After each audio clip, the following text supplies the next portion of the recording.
It's a reunion. Good. Okay, got it. Okay, yeah, I guess we should start. We got people still coming in, but they'll catch up. So I'm Mary Paden. I'm the chair of the South County Task Force. We're recording this meeting because some other people would like to see it who can't be here. So watch what you say, but we do want to hear a lot of good stories today. Hey, Mary, it's Dan too. Hi, Dan. Hi, Dan. I'm sorry, I couldn't get into the And Jeff- video. I'm not sure what And Jeff, happened. I but can hear you, but I can't see you. Okay. I wasn't able to get into the video, but I am on the phone. I don't know what happened with the video link. It wasn't working for me, so. Oh, okay. Well, hold on. We got a list of speakers in order. What we're gonna do is we that your boy Matt? Matt Reninger is helping us with our technical issues on Zoom. Child is helping us too. He and his boy and Larissa. Yeah, Counts. Woods is helping. I'm the assistant, Mary. It's all him. Oh, no. So you taught him already how to do this. Good work. Okay, well, we're all here today to honor Ann Andrews, who was a real force in our community for many years, the 70s. And we've lined up, tried to get in touch with people. I don't know if we succeeded in finding everyone. I came in as Ann turned over the South County Task Force to me. I wasn't her first choice, but she really wanted to get out of it after she moved to Green Spring. And I accepted, and I guess she thought I was doing okay, so she sent me a lot of emails. So she passed away December 8th at Alexandria Hospital, and we've tried to gather the old gang to, just have a nice celebration of her here today. And we also have with us, I believe, her 3 children. Let me see.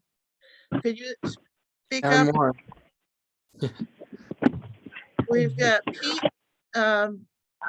There's Pete. Pete is called Francie Andrews on the screen. Right. I'm using my wife's computer.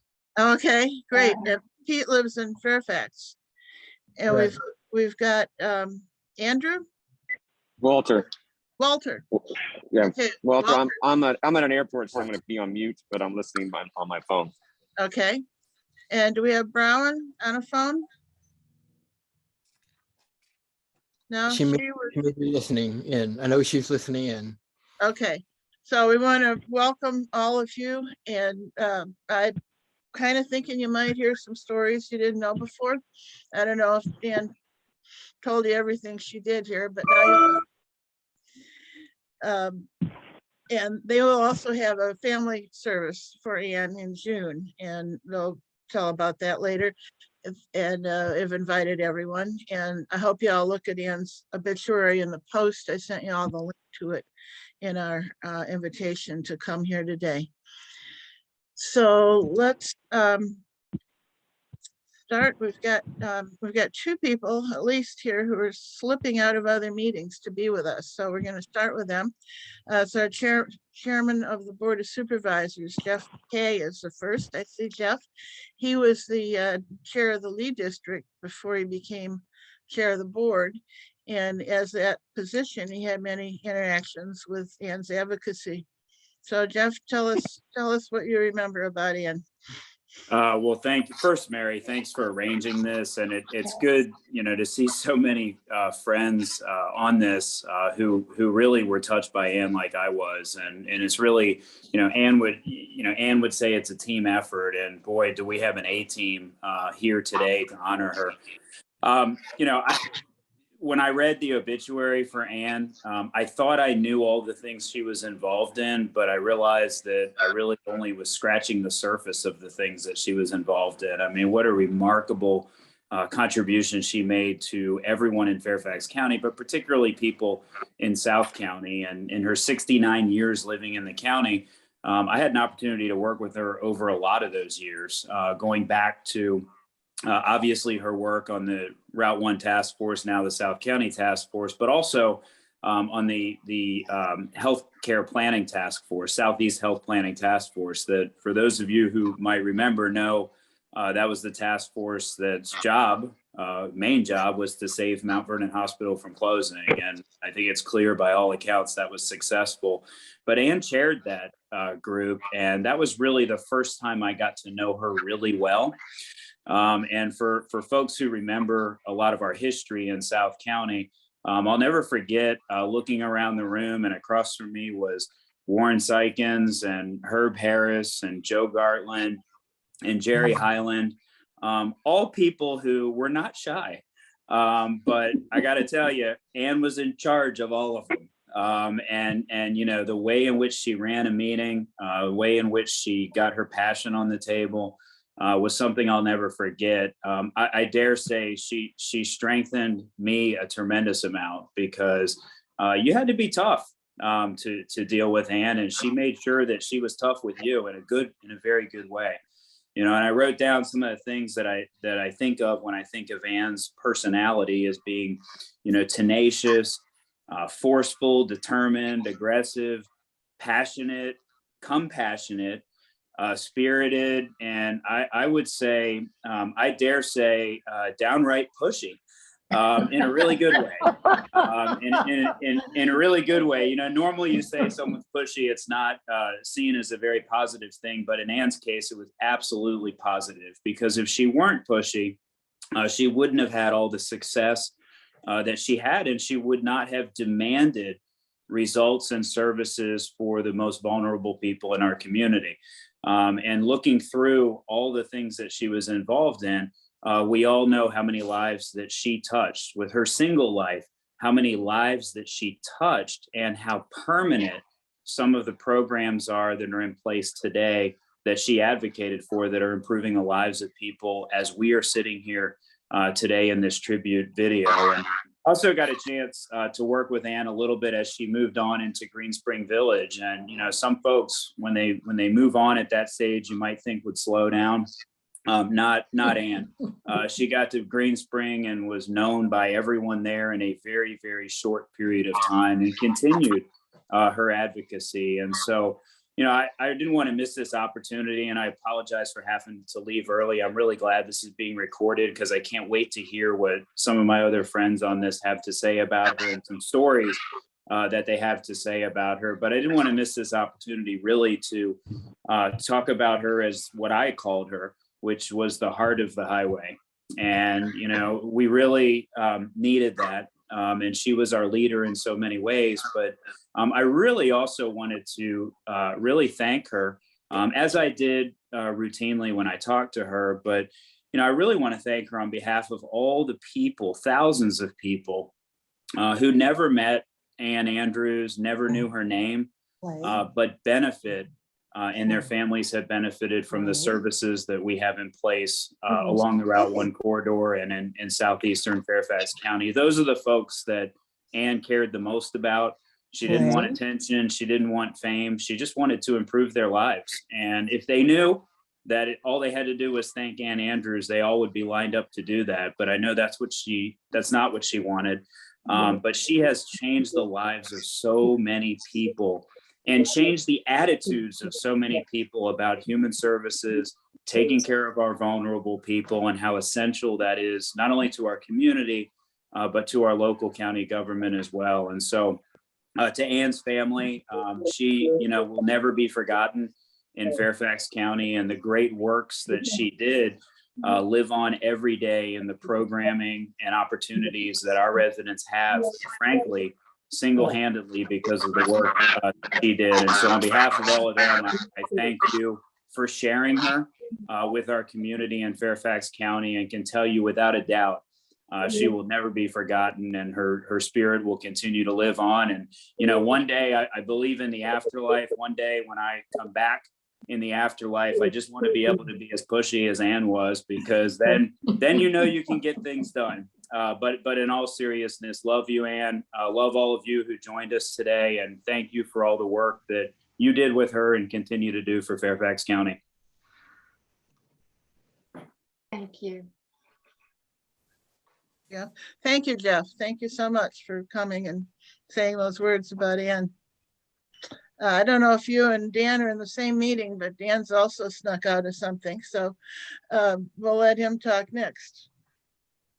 Thank you, Mary. And I'm not actually, I'm in DC, but I think Jeff obviously did a fantastic job of summarizing the contributions and as much really the force that Ann truly was in our community. I don't think, I know I felt like kind of Bambi in my first few meetings with her because I was fairly new to being an elected official, and Ann wasn't hesitant to come up and make clear what she thought you should be doing and how you should be doing it. And I wasn't sure quite how to react to that initially.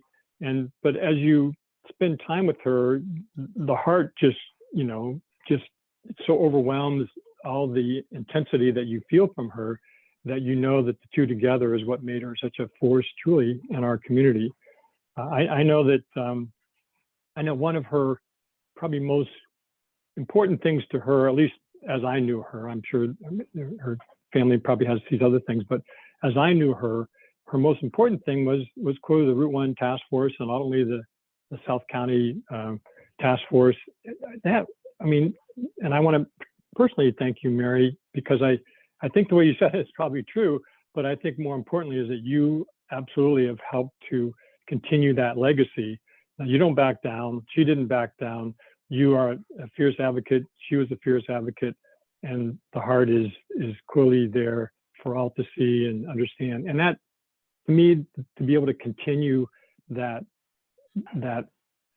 community of quote unquote task force, but really a community of people who care deeply and believe deeply in supporting our fellows and our sisters and brothers, et cetera. I think that really is probably the thing that's making her the happiest for all of us, is that was able to be continued and clearly has the role that it's had and that she created over the 40 years that she did it. So, and I mean, there are a number of other things that she clearly was crucial in. I know, again, Jeff mentioned the hospital and frankly, her skepticism about what they were saying versus what, they needed to be doing, and her willingness to challenge that regardless, whether privately or publicly or frankly in any way, shape or form, and not just accept that outcome, but also to go out and create new ways of supporting our community with like the community healthcare network. I mean, those are all key parts of it. I want to especially acknowledge what I think is one of the biggest honors that, at least in Mount Vernon, that we can give, is that she was Lady Fairfax in 1990. And I know Gerry, I know he saw her much the same way I did and worked with her obviously far longer. Citizen of the Year before that, or actually after that. And then just the task for the Senate resolution that, further honored her work. And I guess in the end, for me, it's about, she really, I mean, I don't know that I found or I really had an opportunity to meet a more caring, absolutely committed, fierce, that word and her always connect with me, fierce advocate for the neediest. I think to find somebody that meets those criteria would be very, very difficult to find. She relentlessly, I know, challenged me and all elected officials, governments, nonprofits, I frankly, everybody for that matter, to do more and to do better for those who have the least. That voice is in my head. That voice will always be in my head. That energy, that obviously, I'm a little bit taller than she is, so that force of standing really right in front of me and very close to me and making clear what needs to be done. Really that force of the highway that she was, and that force for the neediest and the folks who want and need our support will always be with me. So I thank Ann, and I thank her family for all that they clearly had to do to help her provide the time and energy that she did and devoted to, and frankly, for all of us. So will always be with me. Again, my love to Ann and to all of you who she's been engaged with their lives. Thanks very much, Dan. I appreciate that. it's always good to hear from you guys that, you know, even if we challenge you, that you'll still say nice things about us after we pass on. So- Absolutely. That's the only way we get things done, Mary. I know that. I know I don't have any kind of magic insight. You know, it's a community, and real communities have those kind of dialogues, interactions, discussions, disagreements. But we are committed to doing one thing together, which is ensuring that our community gives everybody the opportunity to reach their full potential. Well, thanks, Dan. Thanks for stepping away and coming and talking with us. We appreciate that. We'll make sure you get to hear everybody else by sending around this video. Looking forward to it. Thank you. Now we need to look for Dan's predecessor. Dan's our Mount Vernon supervisor, and our former Mount Vernon supervisor of 28 years, Gerry Hyland, may be on the phone. Are you there, Gerry? I be here. All right. Now, are you driving? We want you to pull over and give us a really good. No, I've just come back from Richmond. I went down to participate in the ERA rally and do some lobbying for a bike trail here on the Eastern Shore of Virginia. So I'm back at the farm, and I'm just absolutely thrilled to hear what Jeff and Dan have said about our absolutely wonderful friend Ann. My first interaction with Ann was sort of during my first campaign, which is being 100 years ago, and she was just so unhappy with the former supervisor, Mr. Eggy. And I said, "Well, Ann, what is the problem?" She said, "Hi, well, I tell you, he's worthless, blah, blah, blah." I said, "Well, Ann, what is wrong?" She said, "He won't come to my meetings. He will not come to my meetings. And if he won't come to my meetings, he's not going to know what's going on, and he needs to hear from all the people in the Mount Vernon district." And I'll never forget that. As a matter of fact, when Ann would hold the Route 1 Task Force for Human Services meetings, we'd sit in the room and have 20, sometimes 30 people sitting around in that big circle, and we'd finish the meeting, and everyone had a chance to participate. And before we left, Ann would say, "Okay, the next meeting," and to make sure that the new supervisor was participating and was at our next meeting, she would not schedule the next meeting until she had cleared me with my schedule to make sure that the date that she had the meeting was the date that I was going to be available. And so she pinned me down at every meeting to make sure that I was at the next meeting. Yesterday, I had a call from my friend Bill Bach, who had the horse farm next to the hospital, and he asked me what my schedule was today.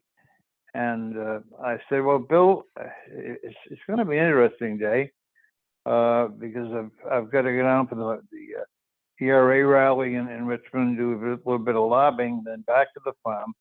I said, "And then we have a virtual memorial service at 3 p.m., at which time I will try to memorialize Ann."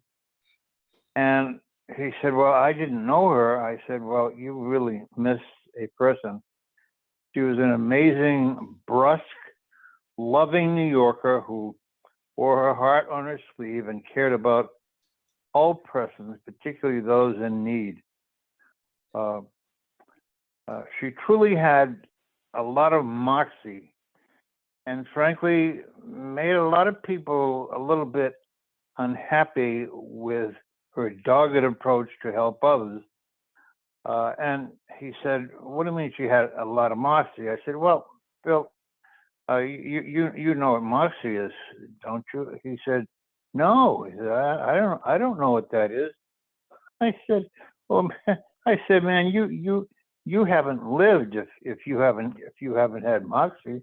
He said, "What do you mean?" I said, "Have you ever had it before?"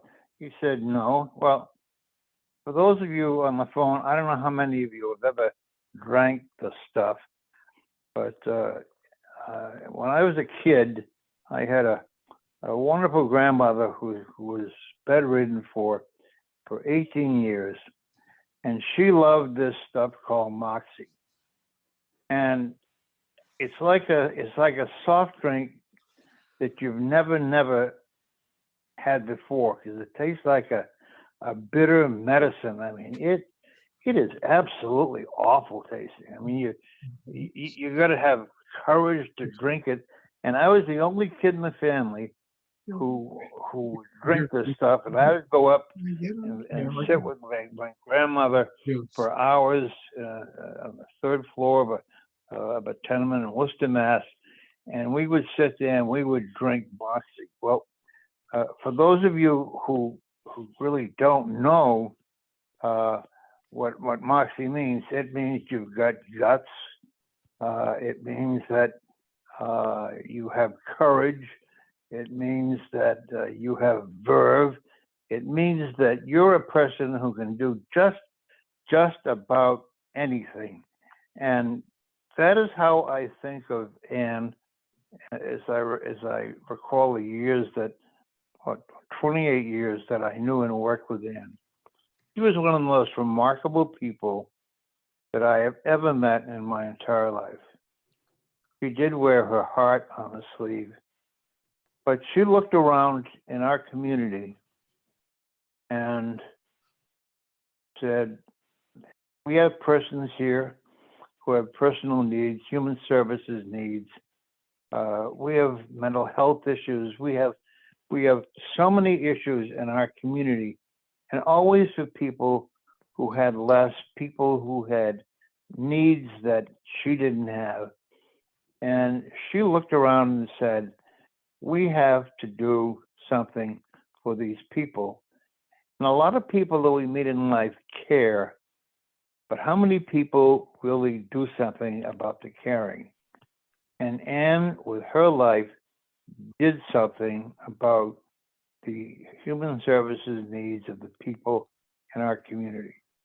I cannot think of any other person who had that kind of commitment and put her entire body and soul into making the lives of other persons better.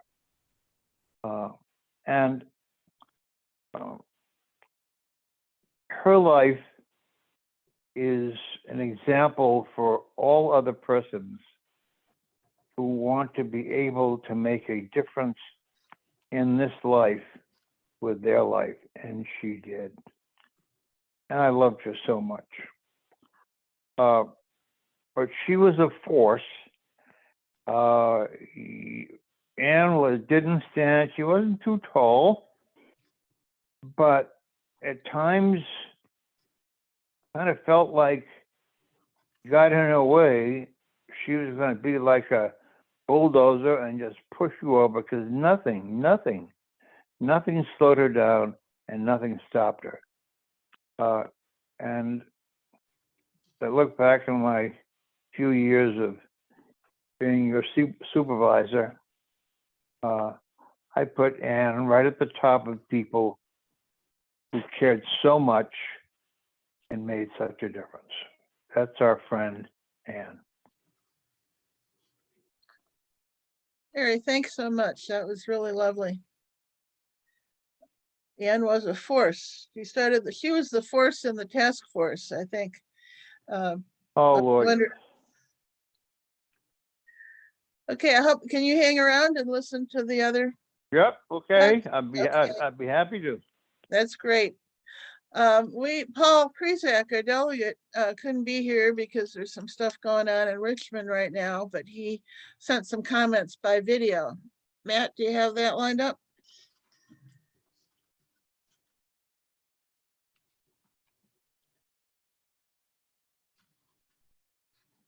Sorry, my chief of staff is being very helpful at the moment. Just 1 second. Okay, can you all see Paul's face there? Yes. Okay, I'm just gonna play it for a second. Let me know if you can hear the sound. Greetings from Richmond, Virginia. Yes. You can? Okay, I'm gonna play it. Here you go. I'm down here in the Capitol in my office and creating this video because I will not be able to be there present or during the time period that you guys will be, because we will be in our final week of session, hopefully, and working very hard for the good people of the 44th District in Mount Vernon and Lee. And I'm very sorry I'm not there to thank you and everybody for honoring the life of Ann Andrews, my good friend. And I got to know her many years, decades ago. She's been running the Route 1 task force, and now I guess we call it the South County Task Force. Somewhere along the line it became that. She was a force of nature.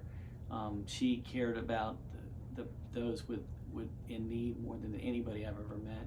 She kept us on. She was a good taskmaster. She was perfect for that job, and it was a volunteer job at that. She never missed a meeting. Every month or every couple months we had the meetings, and we learned lots, and I was very pleased to always be a part of that.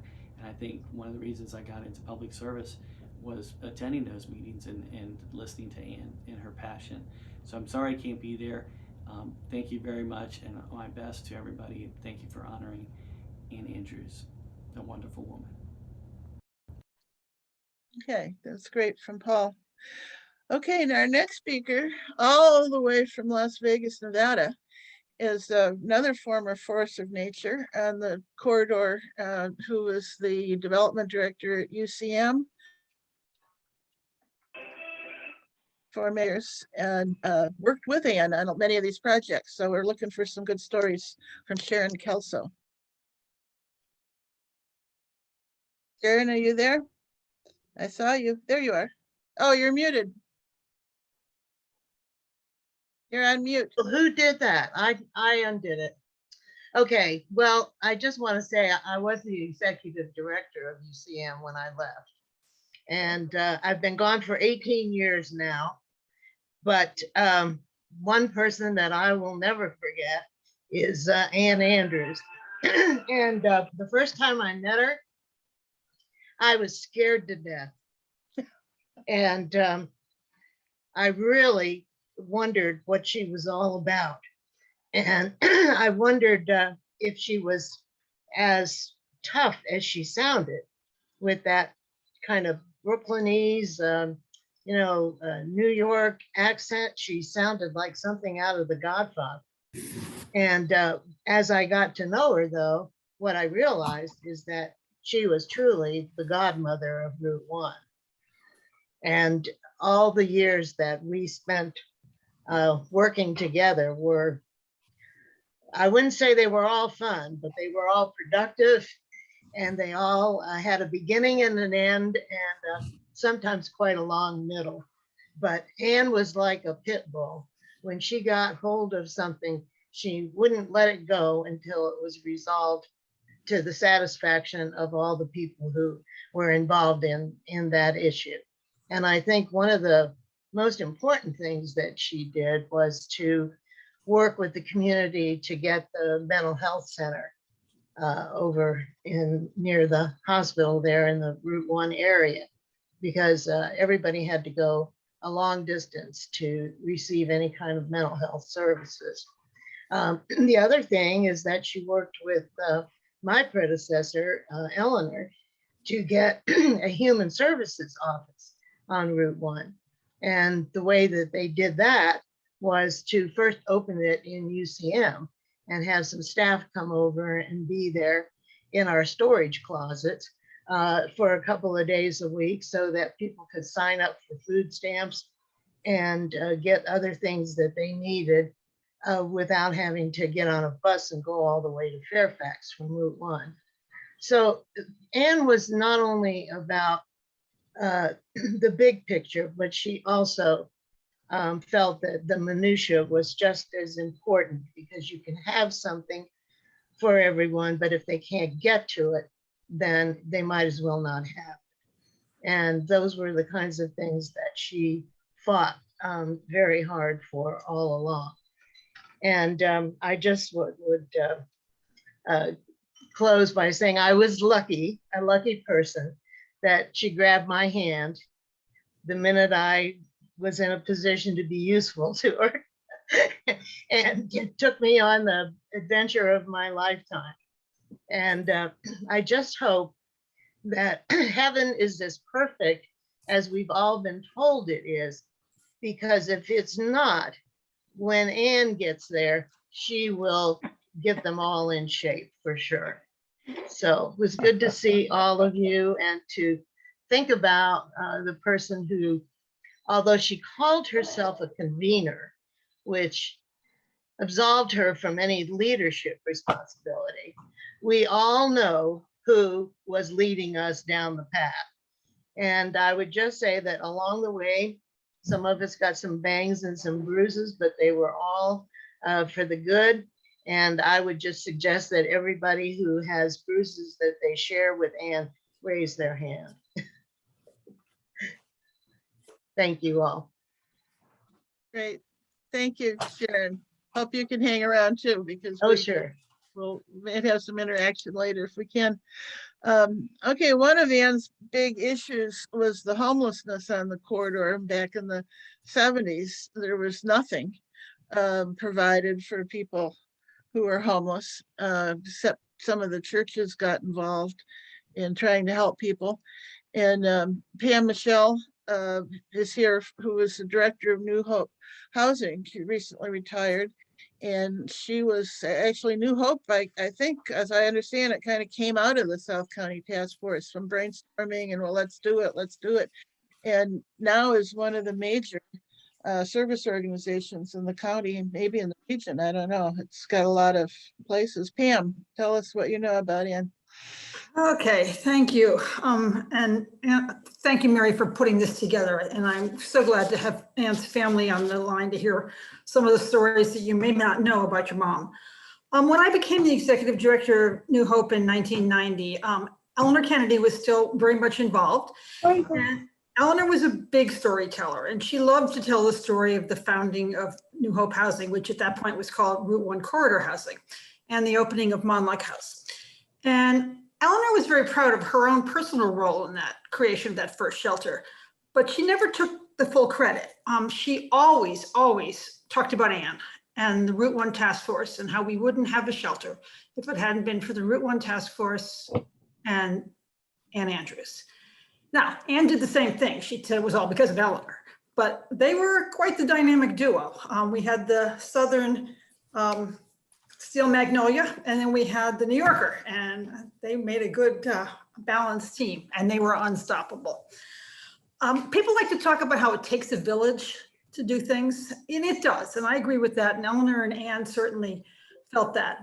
But I also think it's really important that the village has a leader to keep them organized and headed in the right direction, and Ann played that role. I mean, she was our leader. Like Sharon, I was terrorized.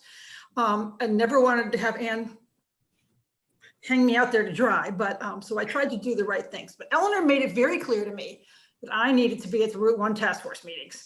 And like Gerry, she didn't tell me about my schedule, but I showed up. And I remember going to so many task force meetings, and I'd say who I was, and she'd say, and your title.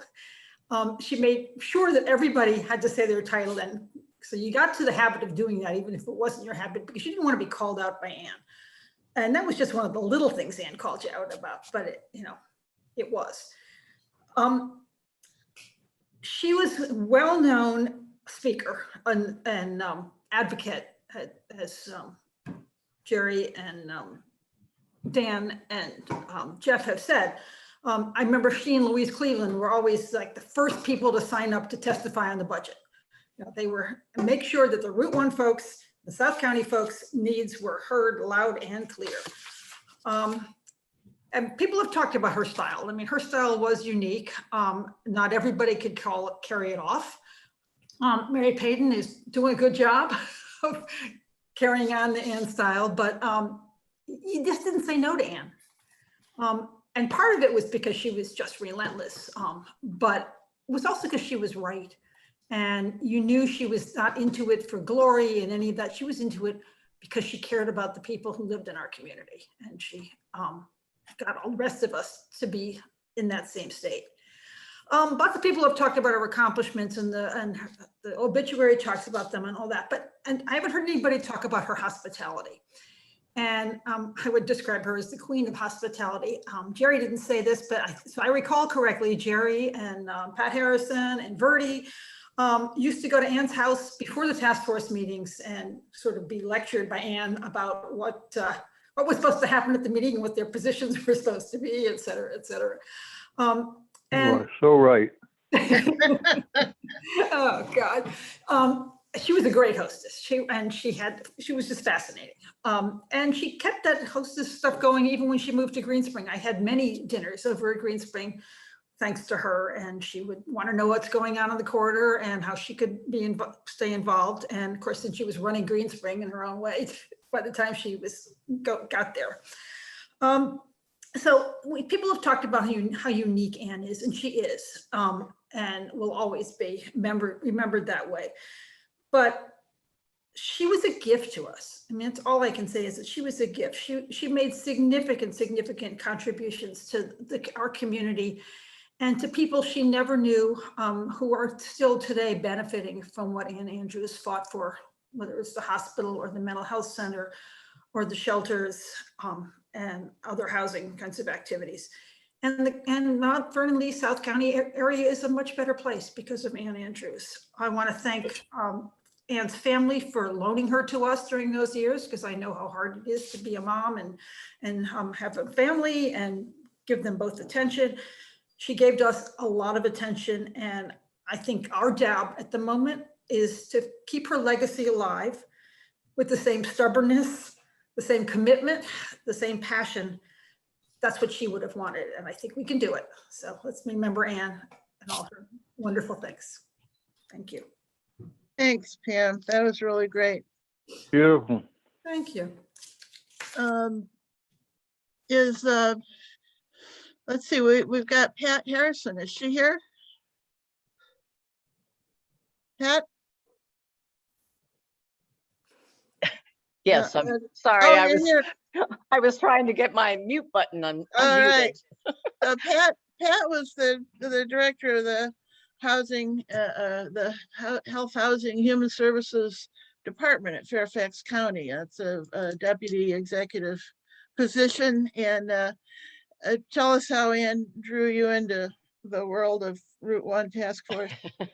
That's actually a good way to think about it. Drawing you in. You just never said no to Ann. I mean, it didn't matter what it was. If she called you up, you responded immediately. There was no way to get around it. But I really, first of all, I'm so excited to see so many faces that I haven't seen in 4 years on the call. So that's just wonderful. That's a real tribute to, Ann's wide-ranging input that she had and impact that she had for the county services. And as deputy county executive, I remember one of the things that Verdi Haywood had told me as I was transitioning into the position. Of course, he was also a deputy county executive prior to me. He said, "Whatever you do, Pat, don't upset Ann." Like, okay. So I tried really hard not to do that. I also appreciated Pam's comments about her hospitality. That was one of the, and Gerry, I'm sure you remember this, having dinners at the Chinese restaurant down on yes. the Peking duck. Yes. She loved that restaurant. But also yes. Inviting, she would invite me down and Bertie as well before me for breakfast. And she just was such a good hostess. And not only that, but, she was able to really get across her advocacy in a different light than what she portrayed in the meetings. Clearly in the meetings, she was all business. But, outside of that, it was a much more conversational approach and allowing, some give and take in terms of how to approach issues.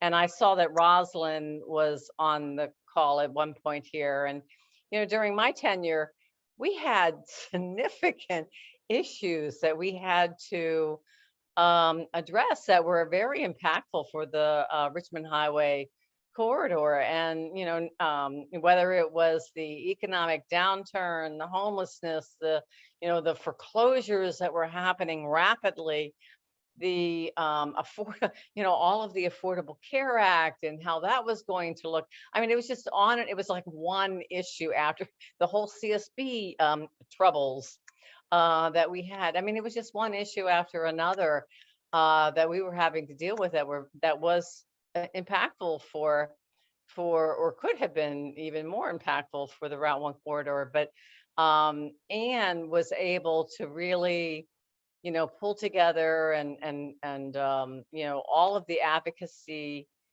in the Route 1, in the Richmond Highway corridor, and try to really provide one voice in terms of what, how to meet the needs of that larger community. So I really appreciate it. And yes, I can also appreciate the fact that she was a pain sometimes, in dealing with, but I will never, ever forget, how appreciative I was of her advocacy, whether, even on the littlest of issues. And so I will always be thankful for the pleasure of knowing her and working with her. And I'm just so happy to see so many people who've come together today to really thank her, and of course her family for gifting us her time to help the larger community down there. So thank you so much, and I'll be forever grateful for knowing her. I appreciate you allowing me, Mary, to speak on my behalf as it relates to my relationship with Anne. So thank you. Well, thank you for coming, Pat. We appreciate that. And Pam, she never gave up. No, she was tenacious.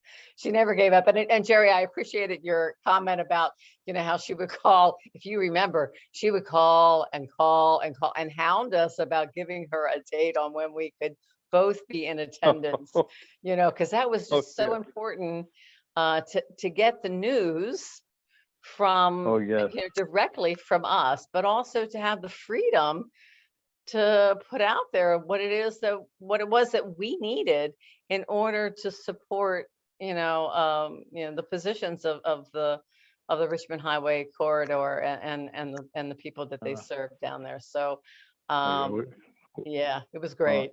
Everything you said was so true. Thank you. Very, very well. So, and it was good to see everybody on the call. That's great. So I'm finding out why I couldn't get Ann to ever tell me, give me a year-long schedule of the dates of South County Task Force meetings. So. That's true. Yes, everything had to be approved, and Mabel, who was my admin person, and Regina, they would not let me get out of the office until I could lock in some dates for her, because she had no problem calling several times in order to get things done. So, but that's what it takes when you have advocates, and sometimes it's adversarial, sometimes it's a love fest, sometimes you have a mutual disagreement in a friendly way. So I appreciated all of those aspects that Anne brought to the table. Thank you, Pat. So we have two speakers coming up on Ann's involvement with healthcare and mental health care in Route 1 area. Marlene Blum is the chair of the healthcare board of Fairfax County, and she's going to say some words about Ann. Marlene, are you there? Yes, I'm here. Thank you. Can you hear me? Mm-hmm. Good. Well, Mary, first of all, I want to thank you for organizing this. It's been wonderful listening to the stories. It's been, as I've been sitting here and listening and watching folks, it's brought back, the stories and comments have brought back such really wonderful memories. It's been great. my first experience getting to know Ann and work with her was in fact a long time ago on the Healthcare Advisory Board. And I wanted to, someone mentioned that Rosalind Forbar is here, and so is Chris Stevens. They are both, were both working for the health department in those years. And I know they're here because they had such admiration and love for Ann. So I'm very glad they're here. Ann was the Mount Vernon District Rep on the Fairfax County Healthcare Advisory Board from 1988 to 91. And those were very critical years. During those years, the Healthcare Advisory Board was heavily involved in advocating for and planning and developing the county's affordable healthcare program, which came to be known as CHCN, the Community Healthcare Network. Now, for the county to develop and operate a comprehensive primary care program that would be a medical home for low-income uninsured residents was a huge and to a large extent untested step. It's so long ago, and CHCN became so accepted, supported, praised, rightly so, that it's easy for us to forget that the county was embarking on something public health departments normally in those days didn't do. Being a pioneer is really good. Doing something really new is great, and it's brave, and it's something to be proud of, but it's also scary. And so strong community advocacy was needed to encourage the Board of Supervisors to be brave and to approve the program and to make it a reality. And of course, as you've heard, all the things you've heard will tell you, if you didn't know, that Ann was, of course, just the right person to organize this support.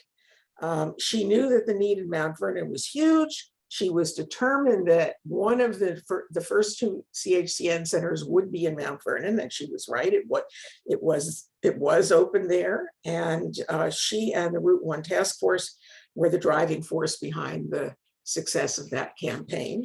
I was the Healthcare Advisory Board chair at the time, and I was incredibly grateful to have someone as tough and determined and unstoppable as Ann, doing her best to make this happen.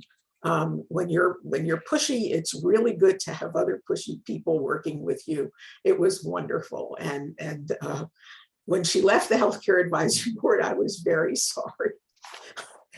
But she kept on working on it. And people have been talking about her concern and her compassion and her work in South County and how important that community was to her and what she did for the community. But I want to tell you from my experience that she was pretty much equally concerned about the entire county. I saw her work on behalf of our entire county over and over again. Here's an example. In a few years, CHCN started out with two centers, as I said, Bailey's and South County. And a few years after, in 1995, the county was thinking about opening a third center in North County where there was nothing. What's interesting to note, and it is ancient history at this point, but I still remember it vividly, that some of the strongest advocates for this new facility were members of the Route 1 task force, led of course by Ann. Now, it's a little unusual for this level of concern to come about, to happen with two parts of the county very widely separated geographically and in other ways as well. And yet they were, and it all came from Ann. The people who use the center in South County were intensely aware of the benefit it was for their community. Ann knew that the need for primary care for the uninsured was countywide. And she applied her understanding and determination and her wonderful arts of persuasion, whatever you want to call it, whether you want to call it pushy, she was really good at it, to ensuring that Reston and Herndon residents would have their needs met. And this support from the Route 1 task force was incredibly powerful. It was unusual. it caught the attention of the board. And so it did make a huge difference in getting that new North County Center approved and flourishing.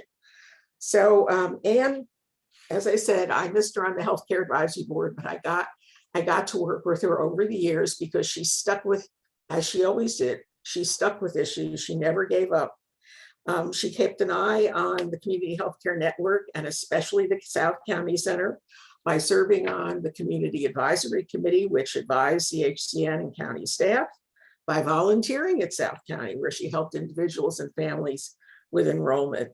She was determined to do everything she could to ensure that this program would maintain its excellence and would continue to meet changing and emerging needs.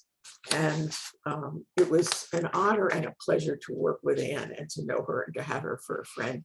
And again, thank you, Mary, for organizing this. It's been wonderful revisiting those memories. Thank you.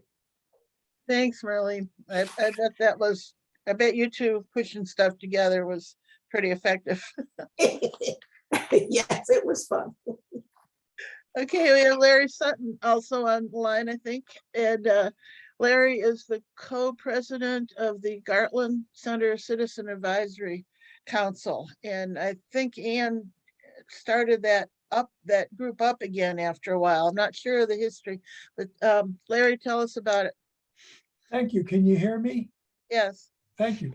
I was on the Gartland Center Advisory Board for about 25 years now, but Anne has preceded me by that. She was on that board for about 30 years or more. She could have been one of the original founding members of the board. The Gartland Center Advisory Board is dedicated to share information from the community, to give to the mental health system about needs that are out there. And we also have been very active in finding out what's going on in the mental health system in CSB and sharing that information with people in the community to make sure that they stay aware of the multiple services that are available if and when needed. Anne was, of course, one of the most outspoken members on the board, as we've all had the sense already from her South County work and from all the other wonderful things she did. I was really taken when Pam said she was a gift to us, and I'm really reflecting on that and thinking how true that was, that she was. On the board, she was very active during our discussions of the various programs. And of course, when I was new, I didn't really know enough to know what all the programs meant. And she was really helpful to me because when somebody from a county agency or a nearby community agency on Route 1, when they would start using acronyms, Anne would stop them and say, tell us what that means. And I had no idea what they were saying until Anne would say, stop and tell us what that means. And then I got it. So she was very, very helpful to me in that area. She was very active in getting this program started called PACT. And I just used an acronym that Anne would insist that I then say, the Program for Assertive Community Treatment. That's a program through the CSB. As we know, our typical service model is that people go to a building, they sit down, they talk to a therapist, and that's the idea that we have of mental health services. However, there is a whole population out there that's hard to reach, and people who are homeless, people who may have multiple issues, substance abuse, as well as mental health issues. And these are people who are out in the community. And this program, PACT, is designed to get them connected and try to find them ways to get them to improve their life, whether it's to try to get them to a shelter, to a supportive housing program, to treatment, to medication management. This was a good program. And I was thinking that this is reflective of Anne's dual interests, because a lot of the people who are helping in the PACT program, those are homeless people. And of course, that was Anne's big thing through the through the South County program. We haven't seen her a lot lately because during COVID, we were meeting virtually. So we would see her in this library somewhere over at Green Spring. So we haven't really seen her in probably years, but she was still always a very active member.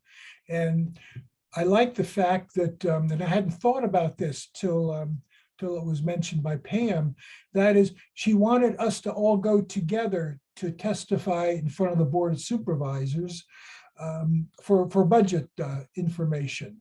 And I didn't really think about that, but I think it made a difference that we could all go as a block, and these Board of Supervisors would hear South County, then they'd hear another South County, then you hear more South County. And I think that may have been a really cute way that Ann had to get us to focus on that. I just assumed that we would all go and testify at random times at the budget time, but not Ann. She would get on us and make us call to get a time and tell us when other people from South County were going over there. And so we all did go in a block, and that was quite effective. And I appreciate Ann for doing that. And I do believe that she has made this county much better. I believe that she has done a wonderful job in sharing her best with us, and we're very grateful. Thank you, Jeff, for calling her the heart of the highway. Thanks, Larry. Appreciate that. I think she did start that block. We still do that for some things, and I had forgotten where it came from, the testimony blocks. Yep.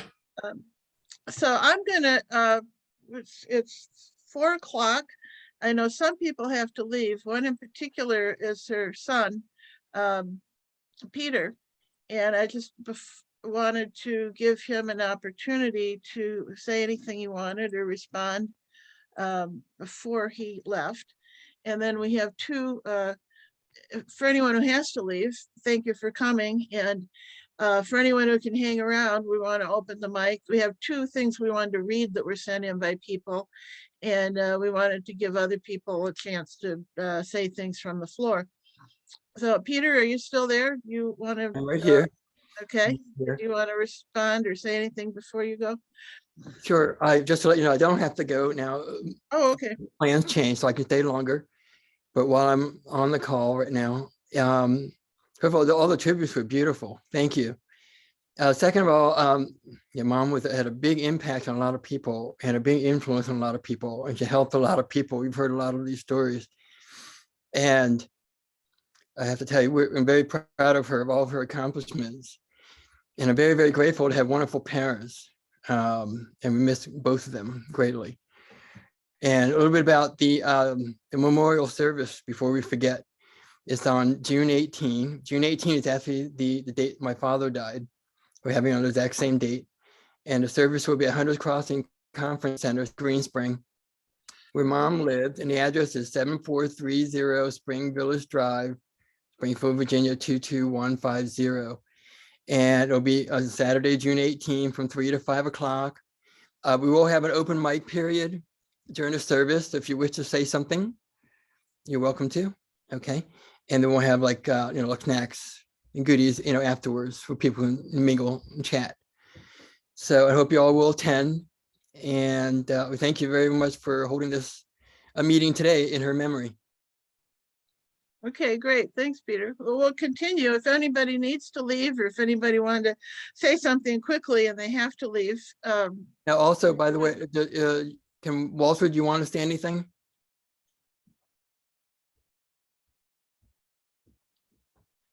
Maybe he pulled off. He was on the phone. Yeah, okay. I was gonna let him speak later, but he's gone now. So I'm glad you were able to say something and react. And I don't know if Brown she's on a phone too. I don't know if she's still on. Brown, are you there? Listening in. Listening, okay. Yeah. Hey, I'm here.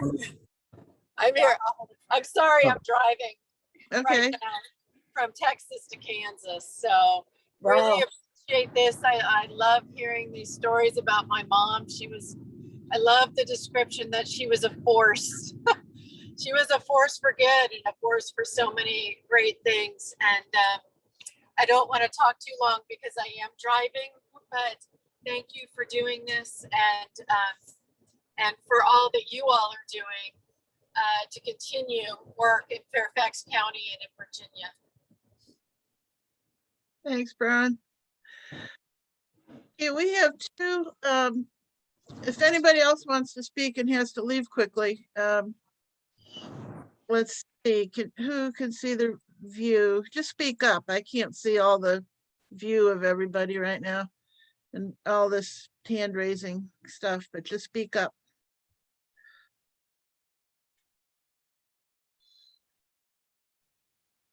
Okay, let me have read the two written tributes that came in.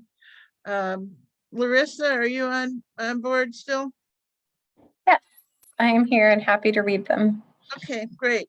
There's from our Congressman Gerry Connolly, and the other is from Elizabeth Lardner, who was one of the longtime activists on the Route 1 corridor and worked with Ann. Carrie was supervisor for many of the years when Ann was advocating. Thank you. So Congressman Gerry Connolly sent a note stating that Ann was a fierce advocate and a voice for a community that has too often been overlooked. She made a positive difference in people's lives, and I was honored that I was able to work with her. She will be missed. And then Elizabeth Lardner, who was a member of the Fairfax County Redevelopment and Housing Authority, I believe. Yeah, is now. She sent a note stating, I'm very fond of Ann and I'm filled with admiration for her tenacity, compassion, wit, and smarts. Unfortunately, I'll be on a plane returning to Alexandria from a glorious week plus with my 90-year-old mom, with me acting as an untrained physical therapist after a recent knee replacement. I perhaps have been subliminally channeling Ann's grit and warm spirit in my coaching this week. She taught me much directly and by observation. She is missed, but she has left quite a legacy and trained many of us in our community. We can but attempt to follow her very large footsteps. Thanks. Thanks, Larissa. I guess I'll open it up to anyone now who, I think there's some people here who've indicated they'd like to say a few words, and then I have a few words as their successor. I'll keep that till the end. Mary, this is Kerry Kincannon. I just want to say something very, very quickly. I didn't work with Ann as closely as some of the rest of you worked with her, but her advocacy for the least of these in the community was absolutely legendary. And in the mid 90s, I was the new kid on the block, at least in terms of getting involved in some advocacy issues and working with those who were marginalized in the community. But one thing that Ann did, like Pam Mitchell said, she approached me and she said, I need to come to the Route 1 task force meetings. And so I started attending the Route 1 task force meetings at that time. But she, as everyone has said, she was a force, and her advocacy made a lot of things happen on the Route 1 corridor. As did you. Reverend Carey was the pastor of the Rising Hope Church, which was our first permanent hypothermia shelter. And before that, churches had rotated, having people spend the night in the cold months. And this was a big step forward to have a single church serve that function. And it still is serving that function. Reverend Carey's retired, but he's still active with the South County Task Force. Or he will be more active, let's put it that way. Mary, can you hear me? Yes, Lang, tell us. I just wanted to say something. I've been listening to everyone. I agree with everyone. I am Larry's co-chair on the Gartland board. And of course, Ann was on the board too. And I was also with her in the old South County days.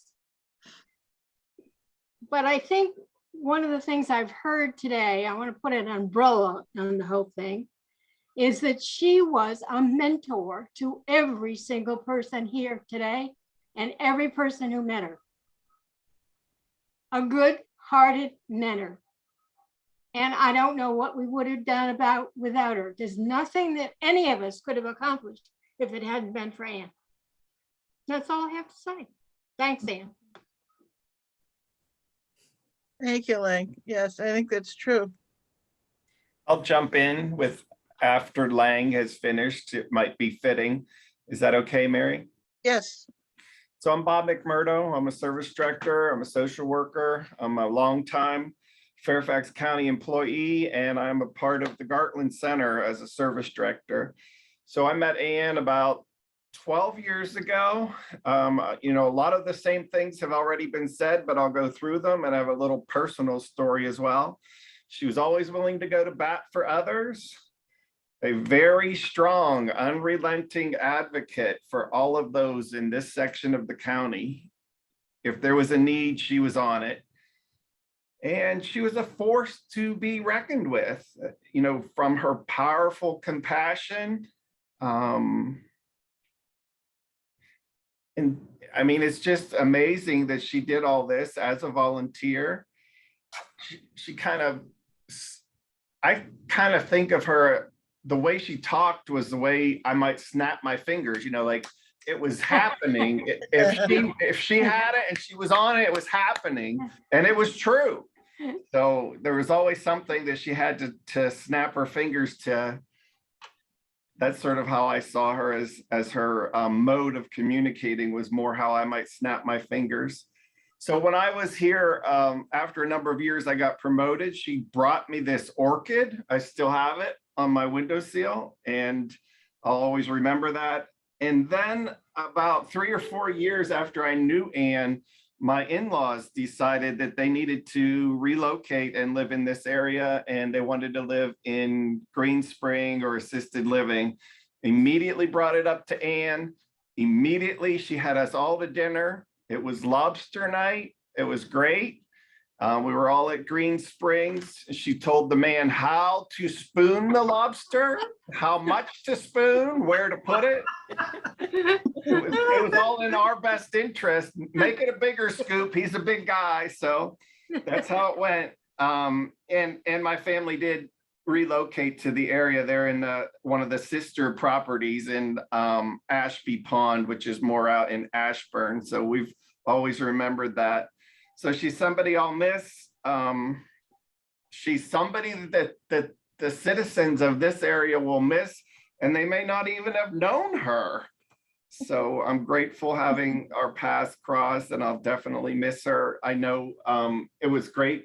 She had sort of fallen off because that was water aerobics day that we were meeting. So we needed to change, or she wasn't going to come because that was water aerobics. But when we did it on Zoom, she was able to participate, and I saw that was her apartment, because we were in her apartment. That was her library, and you know, she's very enthusiastic and well read.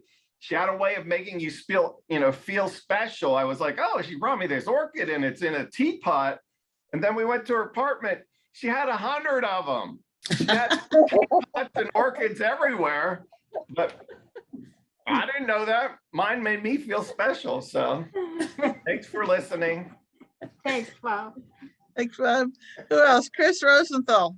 Yeah. So Ann was one of my mentors. She dragged me into revamping the advisory board to what's now the Gartland Center, after I came to a South County meeting about a tale of woe with a kid who had only Medicaid and couldn't get into the Mount Vernon Center. His mom had to drive him all the way to Springfield, and she was a daycare worker. So she had a carload of kids every time she tried to take him.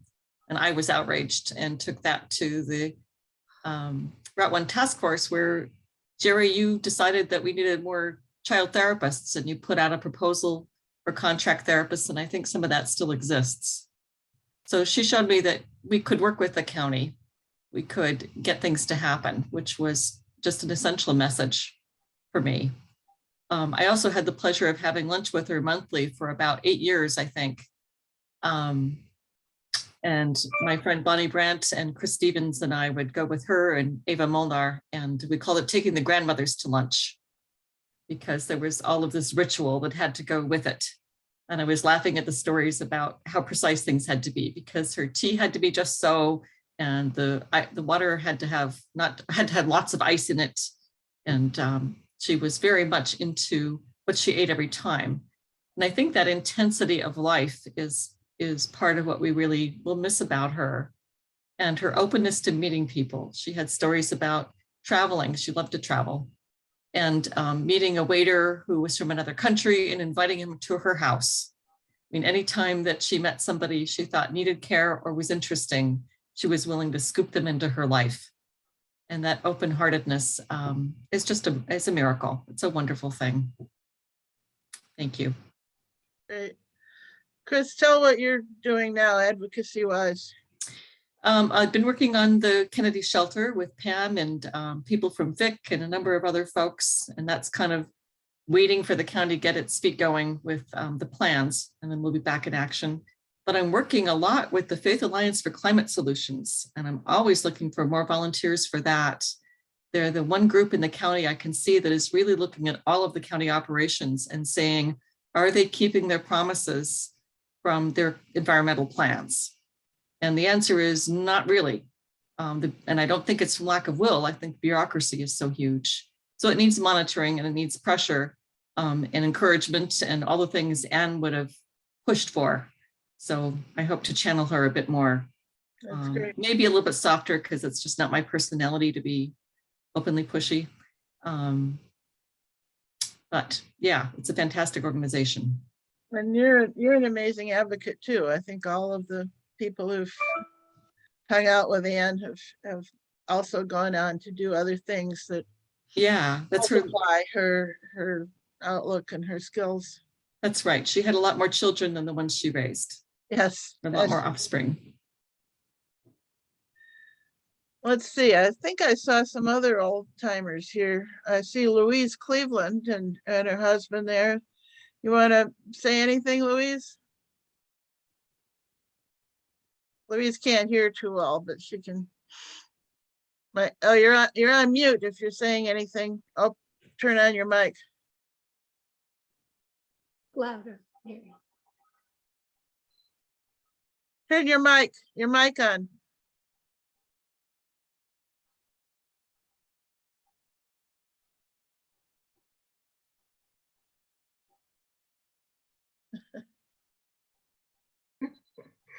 Okay, you guys keep working on that. We'll see if anybody else wants to pipe up. Who wants to go next? I see Janine Purdy here. She's been around advocating. Now Oh wait, okay. Louise. Okay, Yeah. we're there. Good. Yes, she can. Oh, great. Okay. We've now got a reduced screen, and it took off all the wonderful faces of all the people that I met because of Anne. It's so good to see all of you. And I think that was sort of my introduction to the county. We moved here. Bill went with the local band over to play something for the opening of the South County Center, I think was what it was that day. And Anne got a hold of me that day and then found out Bill was playing in the band, so nothing would do, but we would go over and hear the band playing for the opening. And of course, as soon as Bill finished, she had us drafted into, into the Route 1 corridor and its issues. So I really think of my whole presence in Mount Vernon and all these years as being very much interwoven with Anne and her perspective and the things that she taught us to see about what was going on here. Loved her dearly. And I felt very honored that she often kind of made me her proofreader and the person she would show her speeches to before she made them in public and that kind of thing. So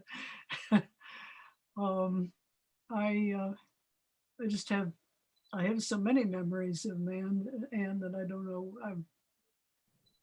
not where to begin. And I want to thank all the people that spoke today, because you brought back many memories about many things.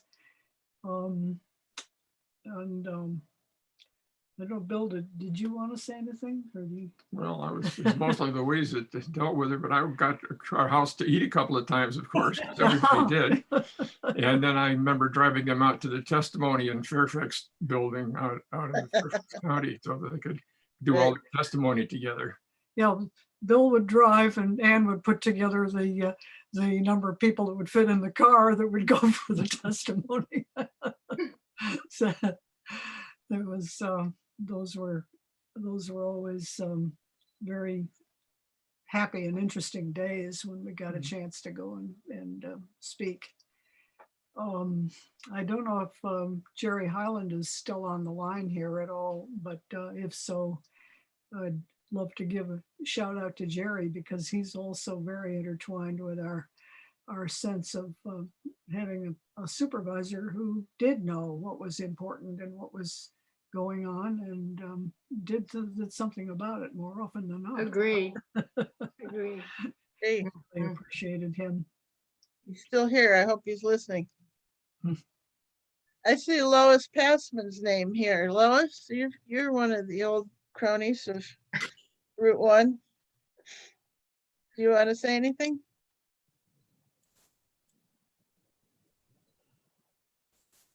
Yeah. No? Maybe she's not on. Mary, this is Janine. I'll jump in real quick. Go ahead. I met Ann in 1993 when I went to Lorton Community Action Center as their first paid director, and just all those things that have been said about her. Certainly appreciated her commitment and her steadfastness to caring for so many people. Got to see her again in 2013 when I came back to the South County area. Now work with adult and aging at the Gerry Hyland building. And my mom lived at Green Springs for years. So in the later years when Ann and I talked, we would talk about Green Springs and what a great place that was in our community. So thank you. Thanks, Janine. Okay, anybody else? I'll say a few closing words, but I'd want to, this is it. This is time to speak up if you want to make a contribution. And I'm trying to get my screen where I can see everybody, and I don't know if I can. So just say something if you want to speak.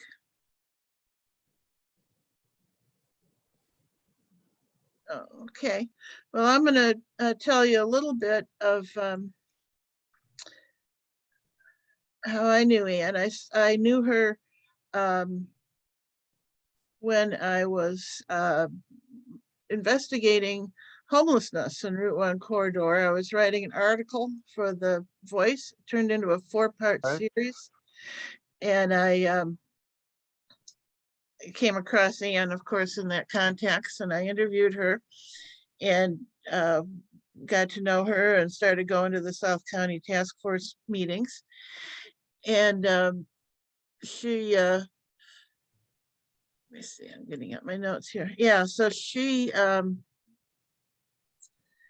over to me. I think this was before she'd asked me to take over South County Task Force even. She was looking for somebody who would give a good home to quite a large number of documents she put together about the South County Task Force. And she blamed this on Sharon Kelso, told her that she could put all her records in order. That she made a couple of scrapbooks. And I went through all my emails from Ann just before this meeting, and I'm reading it from them. And she thought a library might keep them, but they didn't seem to have room. And she was moving to Green Spring at the time. She said, well, the last 15 years are still unsorted, and everything is more disorderly by my move from a 6-bedroom house with a big basement to a 2-bedroom apartment. So she got me to take all this stuff, and I've got them in these 2 big plastic bins. And maybe some of you guys will come over here and we'll sit on the front porch sometime and sort out 15 years of, these are letters and minutes and documents and everything that documents everything everybody said. So there's that. I'm looking for a volunteer.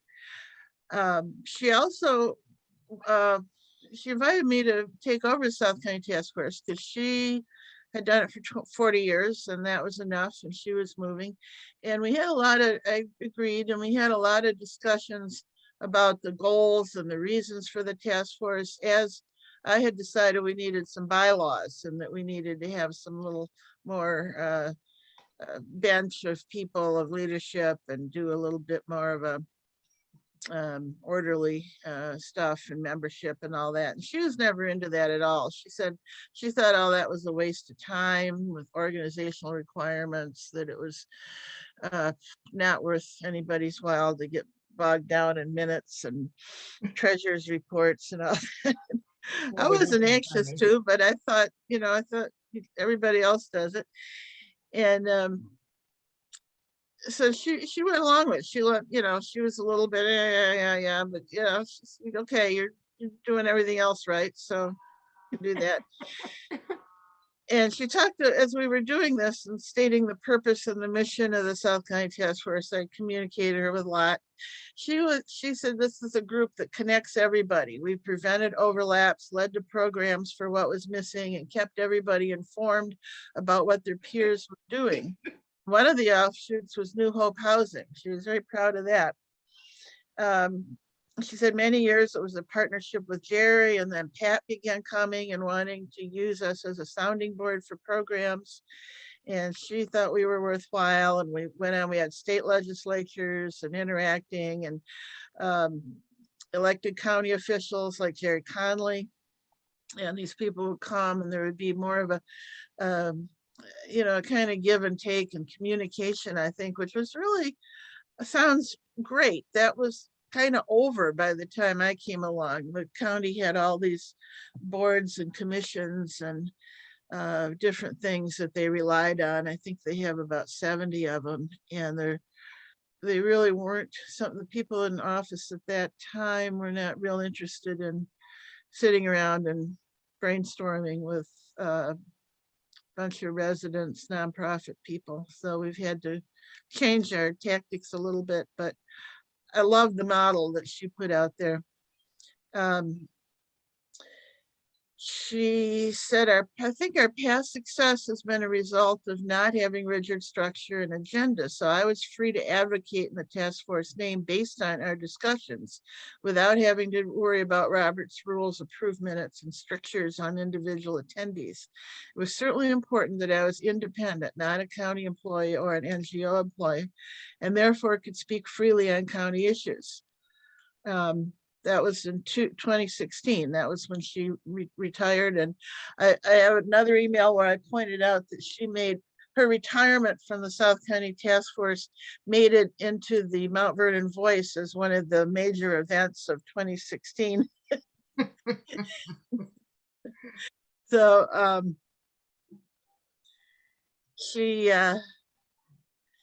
she would send me always the mess. She would also often send me an email when I sent out the South County newsletter and the agenda. And she would also often send me back an email. And the first sentence would be praising what I was doing. Mary, you are doing great things.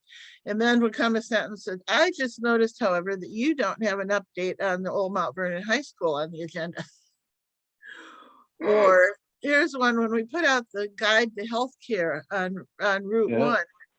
We put out a big guide to all the places you could go for different type of healthcare. She said, I think this is fabulous that you have published this. However, I find a lot of small errors. I will list them below. It's too late to do anything about it, but that. And then as the years went on, there get more and more, you know, I can't attend meeting because of this or because of that. And first it sounded like it was some health, and then it was she got too busy with other things. But she continued to send her budget testimonies in, and the last one I got was 2018. I don't know if she probably continued after that, but the testimony begins. For many years, I came to your budget hearings. This is to the Board of Supervisors, and testified in my role as founder and convener of the South County Task Force for Human Services. I always felt warmly welcomed and miss appearing before you. I'm still involved in human services in Fairfax County through such activities as serving on the advisory board and the Joseph and Fredona Gartland Center for Community Mental Health and the Citizen Advisory Council for the Affordable Healthcare Network. But now that I'm 86 years old with vision and mobility problems, I have given up acting as convener of the task force and also coming in person before you to deliver my testimony. I hope you will give equal consideration to this written testimony that I am sending you by email as you did to my in-person testimony. And that's, followed by a number of things that she thought should be done. And always she would push for more money in the budget. She ends, I think it's vital, but at the end of the budget testimony period for you to decide to adopt the full 2.5-cent tax increase you have advertised. It will not be an undue burden to county residents because of the excellent program in Fairfax County to provide tax relief to elderly and disabled homeowners with low incomes, but it will enable the county to provide essential services to most residents. And that was one of her major philosophies, was that government needed to pay for things that people needed, and the people needed to pay to fund the government to provide those services. So she thought everybody should chip in every year and get it done. So yeah, Ann was a mentor to me, and I watched what she did and I learned from her, and I'm very grateful. I'm grateful for having her guidance, and I'm very sorry to lose her. Now I'm looking for my Zoom.